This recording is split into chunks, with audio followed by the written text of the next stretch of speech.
Hello, how are you? Welcome to a new installment of your Pharmacy Assistant. On this occasion, we would talk about what it is used for and how it is used. So, let's take a look.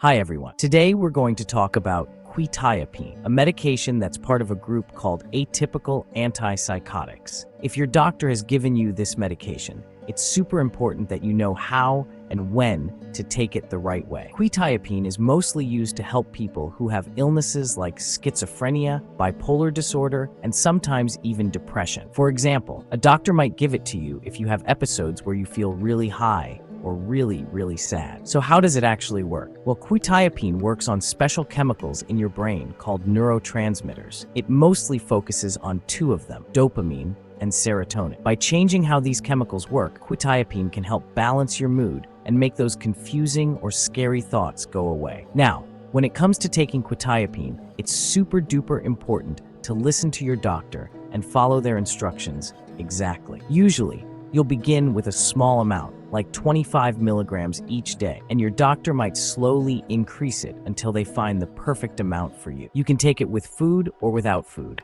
It doesn't really matter. The important thing is to take it at the same time every day. Now, let's talk about some things that might happen when you take quetiapine and things you should watch out for. Some things that happen to a lot of people are feeling sleepy, dizzy, or gaining a bit of weight. It's also really important to tell your doctor if you notice anything more serious happening, like your heart feeling funny, or if your body starts moving in ways you can't control. And whatever you do, don't suddenly stop taking quetiapine without talking to your doctor first. Remember, quetiapine can be a really helpful tool to manage your mental health, but only if you follow your doctor's instructions and pay attention to how your body feels. Take good care of your mental health and keep going strong. Thank you for watching this video.